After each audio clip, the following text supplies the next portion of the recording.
এবার দেখো it's time, it's high time, it's high time, it's high time, এটা it's টাইমের অর্থ হচ্ছে এখনই সময়, আর ইটস হাই টাইমের অর্থ হচ্ছে এখনই উপযুক্ত সময়, ঠিক আছে?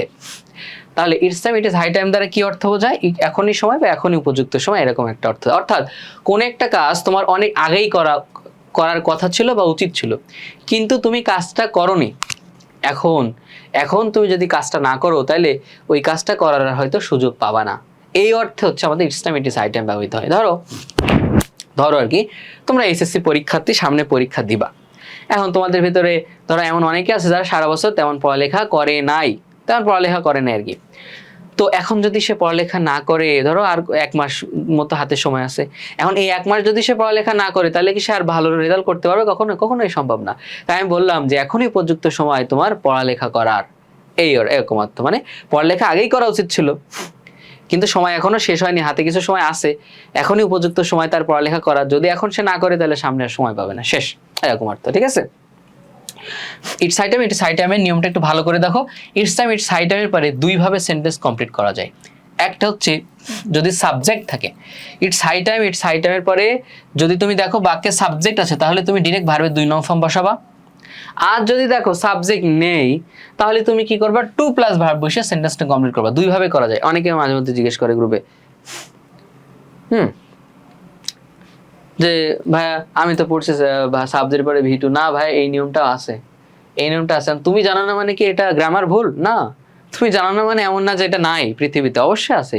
কে জানি গ্রুপে তোমার হচ্ছে 26-এর মেবি করছিল, ভাই আমি তো সারা জীবন এটা পড়ে আসছি, এটা তো আমি দেখি নাই কখনো। তুমি না দেখলে সেটা কি আমার দোষ? তাই না? আছে। সো না জানলে মনে করবা না যে মনে হয় পৃথিবীতে এমন কিছু নেই। অবশ্যই অনেক কিছু আছে, জানার অনেক কিছু আছে। সো দেখো সাবজেক্ট যদি থাকে তাহলে V2 বসায় সেন্টেন্স কমপ্লিট করবা। আর সাবজেক্ট না থাকে তাহলে সহজ আর 2+ ভার্ব বসে সেন্টেন্সটা কমপ্লিট করে দিবা। ওকে, এবার দেখো করাপশন মানে দুর্নীতি ইজ এ কার্স। দুর্নীতি হচ্ছে একটা অভিশাপ। দুর্নীতি কি? একটা অভিশাপ। ইটস হাই টাইম, এখনই উপযুক্ত সময়। এই যে দেখছো, এখনই উপযুক্ত সময় আসছে। মনে করো দুর্নীতি তো একটা অভিশাপ, আমরা জানি। এখন এই দুর্নীতি মনে করো দেশে এমনভাবে ছেয়ে গেছে, প্রত্যেকটা সেক্টরে, প্রত্যেকটা প্রতিষ্ঠানে, রাষ্ট্রে, দেশে, সমাজে, যে এটা যদি সরকার এখন পদক্ষেপ না নেয় তাহলে দেশ একদম তলানিতে চলে যাবে, ঠিক আছে? দেশের অর্থনীতি চরমভাবে অধপতনের দিকে এগিয়ে যাবে, এরকম আর কি। তো বলতেছে এখনই উপযুক্ত সময়, দ্য গভর্নমেন্ট, সরকার। এবার দেখো তুমি ইটস হাইটের পরে কি সাবজেক্ট তোমার দেওয়া আছে না? সাবজেক্ট কিন্তু দেওয়া আছে, তাহলে তোমার কি করতে হবে? তোমার ভার্বের 2 নং ফর্ম বসে সেন্টেন্সটা কমপ্লিট করতে হবে। তুমি এখানে এটা বসালে হবে না যে it is high time the government to stop বা টু টেক অ্যাকশন। একদম ভুল, জীবনে হবে না, ঠিক আছে? ইটস হাই টাইমের পরে তোমার খেয়াল করতে হবে সাবজেক্ট আছে কিনা। সাবজেক্ট আছে দ্য গভর্নমেন্ট, তাহলে এখানে ভার্বের 2 নং ফর্ম বসে সেন্টেন্স কমপ্লিট করতে হবে। এখন আমরা অর্থ করি যে এখনই উপযুক্ত সময় সরকারের পদক্ষেপ নেওয়ার, তাই না? টেক অ্যাকশন, পদক্ষেপ নেওয়া। সো আমরা এখানে করব দ্য পদক্ষেপ নেওয়া ইংরেজি কি? টেক অ্যাকশন না, টেকটা ভার্ব। সো টেক ভার্বের 2 নং ফর্ম বসা টুক।